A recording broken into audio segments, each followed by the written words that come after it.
Et bonjour à tous. Soyez les bienvenus à notre séance de formation et bienvenue sur notre chaîne. Si c'est la première fois dont vous nous retrouvez, n'hésitez pas à activer la cloche de notification, c'est-à-dire abonnez-vous, activez la cloche de notification et likez. Et si vous avez des questions particulières, n'hésitez pas, n'est-ce pas, à les laisser en commentaire. Nous sommes à notre deuxième séance de formation sur la rédaction.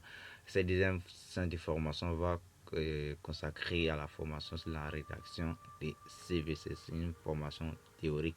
La rédaction des lettres de motivation, autant pour moi. Donc, pour ceux qui n'ont pas suivi la première formation sur la rédaction du CV, le lien serait dans la description ou dans les commentaires. Vous pouvez les suivre également afin de comprendre cette partie des formations. Donc, merci beaucoup et une fois de plus, soyez les bienvenus à notre séance de formation sur la rédaction des lettres de motivation. Donc, sans plus tarder, nous allons rentrer dans le vif de notre sujet. Allez, avant de continuer, je vais me présenter. Je m'appelle Watts, étudiant et informaticien en formation, formateur en développement personnel, leadership et également rédacteur de lettres de motivation, CV et rapport de stage. Donc pour tous vos services concernant la rédaction des CV ou des formations en informatique, je suis carrément disponible 24 heures sur 24. Donc on va rentrer dans le vif de notre sujet, qui est la première question qu'on va se poser. Qu'est-ce qu'une lettre de motivation? Une lettre de motivation est un document qui accompagne généralement un CV lors d'une candidature pour un emploi ou un stage. Voilà, on a plusieurs types de lettres de motivation, mais nous allons nous contenter sur ces deux types de lettres de motivation qui est en ce qui concerne l'emploi et les stages. Donc, il sert à exprimer l'intérêt du candidat pour le poste et à exprimer en avant à mettre en avant ses compétences ou ses expériences, voilà, et sa motivation pour le poste en question.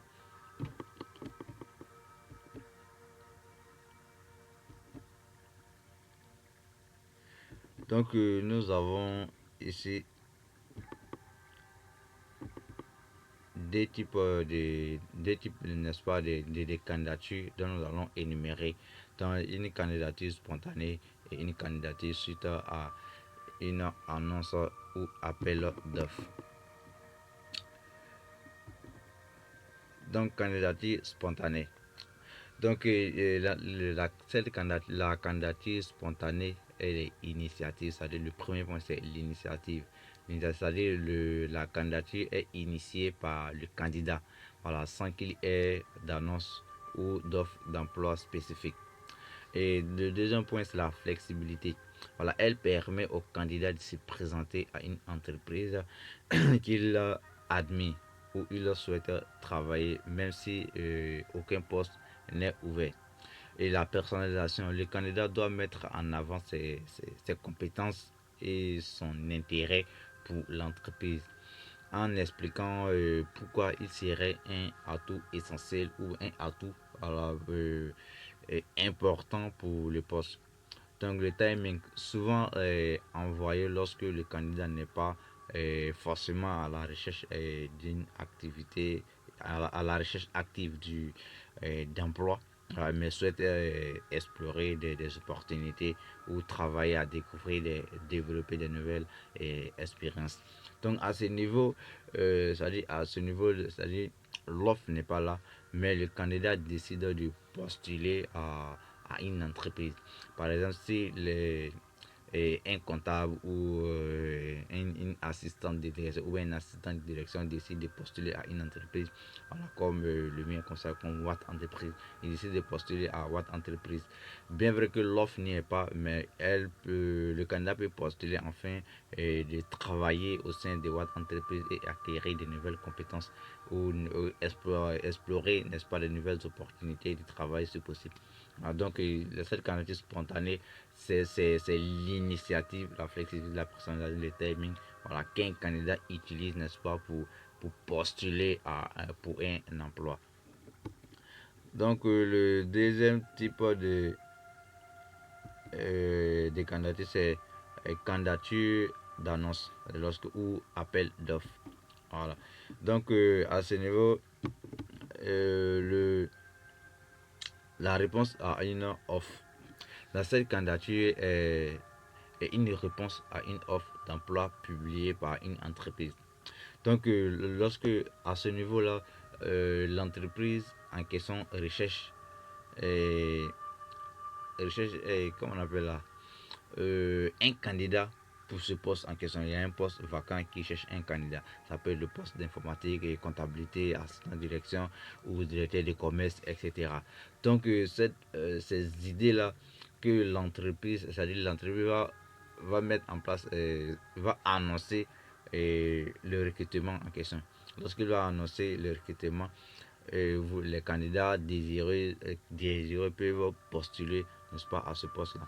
Dans la conformité, donc les candidats doivent suivre, n'est-ce pas, les instructions de l'annonce, c'est-à-dire les documents à fournir, les délais, etc. Et adapter sa candidature aux spécificités, n'est-ce pas, du poste en question. C'est-à-dire aux qualités ou bien au poste, à la description du poste. Donc, elle est généralement ciblée, voilà, car le candidat répond à des critères bien précis. À ce niveau, comment ça se passe? C'est-à-dire, imaginez, moi, je suis une entreprise et je décide d'employer un comptable dans mon entreprise. Je lance, comment on appelle l'offre, et dans l'annonce, j'ai le recrutement d'un comptable. Maintenant, en ce qui va concerner comment on appelle les qualités du poste ou bien les spécificités du poste. Je peux lancer comme ça, je cherche un emploi et je cherche un comptable, voilà, qui a 2 ans d'expérience, qui a un bac plus 5 ou un bac plus 3 ou un bac plus 2, voilà, en comptabilité, gestion d'entreprise, et qui a déjà fait euh, 3 ans, au minimum 2 ans d'expérience déjà dans une entreprise, et âgé de 18 ans à 30 ans. Donc, du coup, je viens de spécifier, n'est-ce pas, les différents critères du poste. Et il y a un délai également. Je peux dire le 13, du 13 au 20, au 25 septembre 2024, la clôture des recrutements. Et nous allons clore, n'est-ce pas, euh, le recrutement, c'est-à-dire l'annonce en question. L'annonce est clore au plus tard le 25. Donc il y a toutes ces étapes-là qu'il faut respecter, qu'il faut suivre. Donc il y a 2 types d'annonces. Il y a, il y a 2 types de candidatures autant pour moi. Candidature pour les appels d'offres ou annonces et candidature spontanée. Voilà, donc si vous avez des questions, n'hésitez pas à les laisser en commentaire. Nous ferons la fort pour, n'est-ce pas, pour vous répondre. Donc, le processus de sélection. Donc, souvent, la candidature d'annonce est liée à un processus de sélection, comme on l'avait dit. Il y a plusieurs étapes. On peut avoir des entretiens, des tests spécifiques pour pouvoir choisir la personne idéale pour le poste vacant. Donc, il y a des clés, voilà, qu'il faut pour la rédaction d'un CV. Il y a les clés principales que nous devons connaître afin de rédiger et de CV, autant pour moi, pour la lettre de motivation. Et excusez-moi si je répète beaucoup CV. J'ai l'habitude de rédiger beaucoup de CV, donc ça reste un peu. Donc, les éléments clés d'une lettre de motivation. Et en parlant des CV, pour ceux qui n'ont pas suivi la première formation sur la rédaction des CV, et je vous invite à suivre cette formation-là afin de comprendre la différence entre un CV et une lettre de motivation. Et voilà. Donc ça vous permet de connaître beaucoup de choses. Donc merci beaucoup et on va énumérer les éléments clés, voilà, qu'il nous faut pour une lettre de motivation. Donc d'abord nous avons l'introduction. L'introduction, qu'est-ce que l'introduction va nous dire?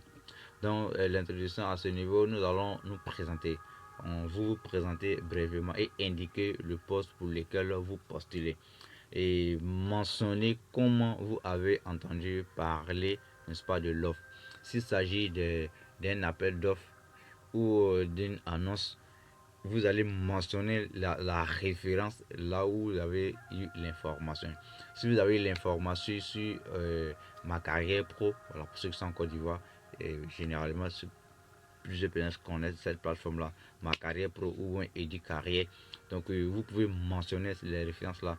J'ai eu l'annonce ou bien suite à votre publication sur la plateforme ma carrière pro ou Eddy Carrière.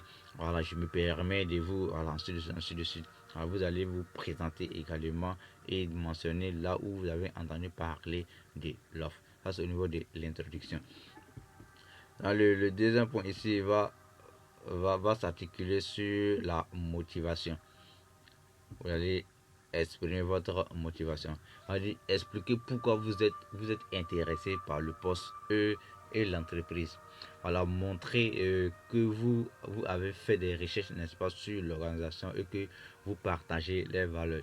Donc, ce qui est intéressant lorsque vous postulez à une entreprise, faites beaucoup de recherches sur l'entreprise. Imaginez si vous désirez postuler à votre entreprise comme ça, vous devez chercher à comprendre quelle est la particularité ou c'est dans quel domaine votre entreprise existe. Si c'est dans le domaine de l'informatique, ou bien si c'est dans le domaine de la comptabilité, ou bien si c'est dans le domaine de la rédaction, ou bien du commerce, vous devez connaître tout cela. Et vous devez connaître l'intérêt, n'est-ce pas, ou bien la particularité de cette entreprise-là. Donc, si vous faites des recherches dessus, ça vous permet mieux, n'est-ce pas, de connaître les différentes qualités ou bien les différentes forces ou bien la durée même de vie de cette entreprise-là et les mentionner également lors de la rédaction de votre CV. Donc vous devez expliquer pourquoi vous êtes intéressé par le poste et vous devez montrer votre intérêt, n'est-ce pas, ou bien votre valeur ajoutée, voilà, à cette n'est-ce pas, entreprise que vous pouvez apporter. Ça, c'est le deuxième point au niveau de la motivation.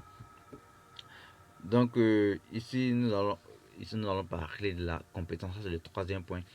La compétence et les expériences. Donc vous devez mettre en avant vos qualifications, compétences et les expériences pertinentes, n'est-ce pas, pour le poste. Voilà, illustrez vos points avec des exemples concrets. Donc à ce niveau, vous allez mentionner votre compétence, votre expérience lors des postes précédents. Si vous avez des expériences, alors si vous avez, sûrement vous devez avoir des compétences, quel que soit le domaine que vous faites, vous devez avoir des compétences.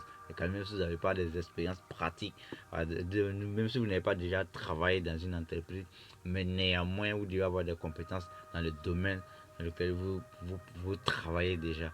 Donc c'est très important d'avoir des compétences et développer cette compétence-là. Vous devez illustrer ces compétences-là. Si vous avez déjà travaillé, si vous postulez à une offre où on parle de 2 ans d'expérience ou 3 ans, au minimum 2 ans d'expérience, ou si vous avez déjà 5 ans d'expérience dans le domaine ou bien 10 ans, vous pouvez les mentionner. Voilà, avec ces 10 ans d'expérience passée, voilà, au sein de telle entreprise. Donc vous mentionnez cela. Cela m'a permis, n'est-ce pas, de développer des compétences pratiques en comptabilité, en gestion des comptes, en création des comptes, en suivi des évaluations, voilà, des codes, etc.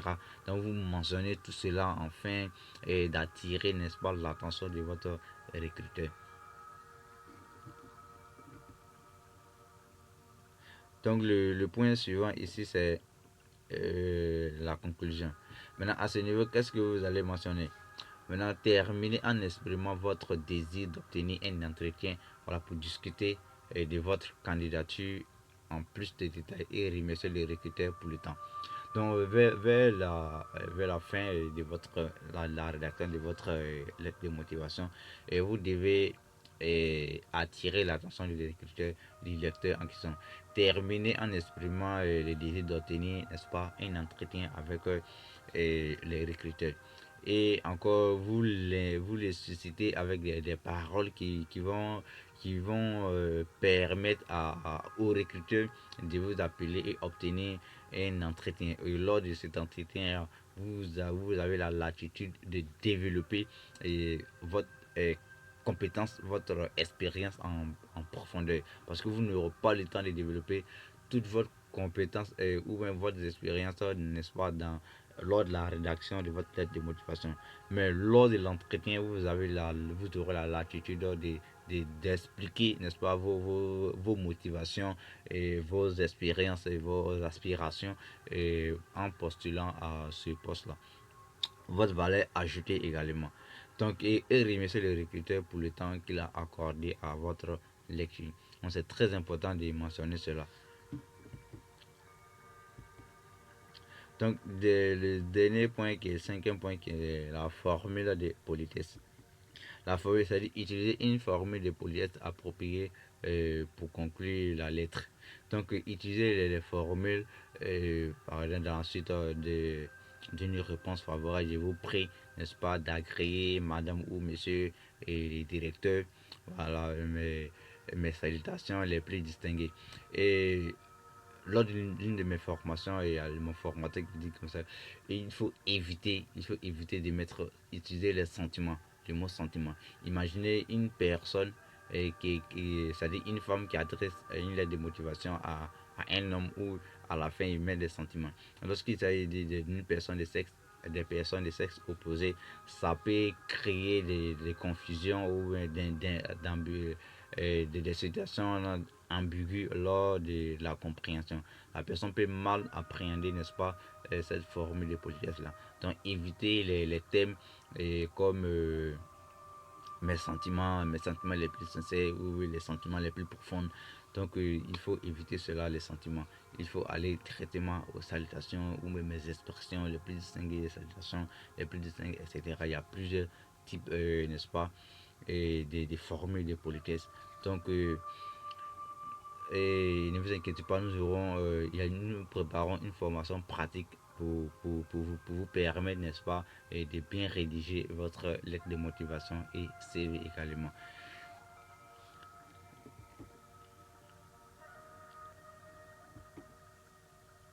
Donc la lettre de motivation doit être concise et bien structurée et personnalisée pour chaque candidature afin de se démarquer des autres candidats.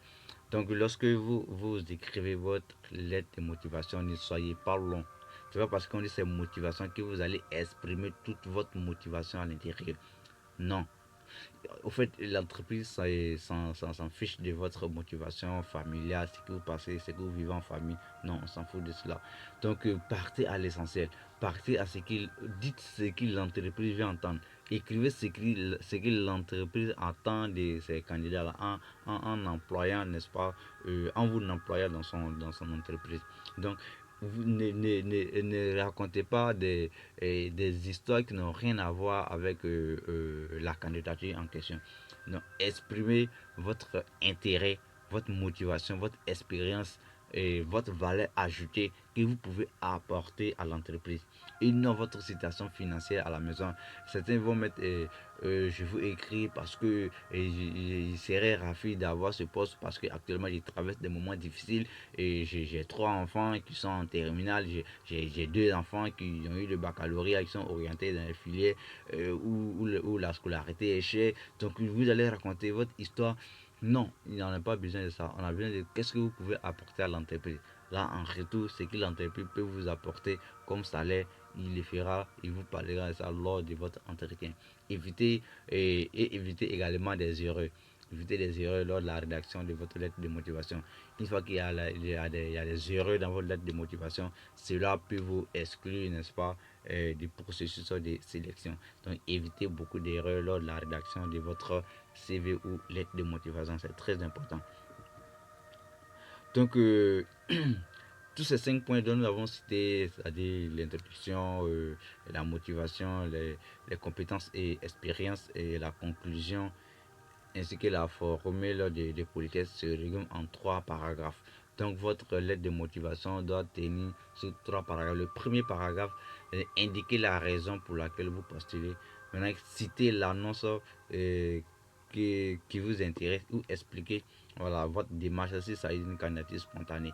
Si une candidature spontanée, vous expliquez la démarche. Si ça est d'une annonce, vous marquez, n'est-ce pas, la référence au niveau du premier paragraphe. Donc le premier paragraphe va combiner l'introduction dont on a parlé et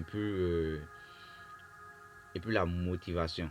Donc, il va combiner ces deux et ça va former notre premier paragraphe. Donc, le deuxième paragraphe ici, c'est le paragraphe dans lequel vous devez parler de votre parcours euh, lier votre CV, n'est-ce pas, à votre lettre de motivation.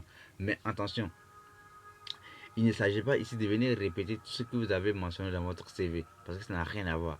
Au fait, donner plus de détails dans la lettre de motivation, mais il ne s'agit pas de venir répéter toutes les expériences ou compétences dont vous avez citées dans le CV. Non, c'est pas la question. C'est pas ce qui est demandé. Vous expliquez simplement ce que vous savez faire, quelle est votre motivation et quelles sont vos expériences et quelles sont votre valeur ajoutée, n'est-ce pas, pour ce poste-là. Donc cela peut vous démarquer et cela va vous démarquer, n'est-ce pas, des autres candidats. Maintenant, lui, il va regrouper les compétences, oui, compétences et expérience, qui est le troisième point. Maintenant, le troisième paragraphe le dernier paragraphe ici est la conclusion de la lettre et terminé avec une formule de politesse et indiquer votre disponibilité pour un entretien.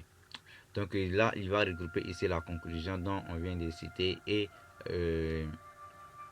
la formule de politesse. Donc ce sont ces deux éléments-là qui vont formuler ici, qui vont nous permettre de formuler notre troisième paragraphe. Donc ce sont ces trois paragraphes, c'est-à-dire notre lettre de motivation doit contenir doit faire partie de ces trois paragraphes-là. Donc merci beaucoup pour la suivi. Donc nous allons montrer un exemple de lettre de motivation. Comme il dit, ne vous inquiétez pas, on aura des formations, voilà, sur la rédaction, les formations pratiques sur la rédaction des CV ou lettres de motivation. Donc comme vous le constatez, nous avons cet exemple de lettre de motivation. L'exemple de lettre de motivation qui est là. Ici nous avons ici le nom et l'adresse, l'email, voilà, qui se trouve juste à gauche et en haut nous avons, n'est-ce pas, la date. La date, on peut mettre la date au niveau où nous avons au niveau du point euh, du trait bleu, de la partie bleue qu'on a souligné là. On peut mettre la date là-bas ou mettre la date juste en haut. Donc, au niveau du destinataire, il faut connaître, n'est-ce pas, l'entreprise en question et si possible, connaître le nom du directeur des ressources humaines. Si vous connaissez son nom, vous mettez, bon, c'est pas trop évident, mettez le nom de l'entreprise et la situation géographique si vous en connaissez. Maintenant, vous mettez l'objet qui est candidature au poste du comptable. Donc, et voilà, bon, on va faire la lecture de cette lettre-là. Maintenant, voilà un peu l'aperçu. Et n'oubliez pas de mentionner une signature juste en bas ici, quelque part là, voilà, à droite, en bas même de votre lettre. Vous pouvez mettre votre nom et puis voilà, et puis signer. Voilà, vous devez signer, même si vous allez faire une signature numérique, voilà, et coller, c'est très important. On doit avoir votre signature, n'est-ce pas, juste en bas de votre lettre de motivation. Donc c'était un aperçu, voilà, de la lettre de motivation ici. Donc merci beaucoup d'avoir suivi cette formation et je tiens à vous remercier pour votre disponibilité, votre compréhension. Et comme je l'ai dit, je suis disponible pour toute votre rédaction de CV, lettres de motivation et également pour des formations en informatique, bureautique et également la rédaction des rapports de stage. Donc merci beaucoup et on se retrouve à bientôt pour une autre séance de formation.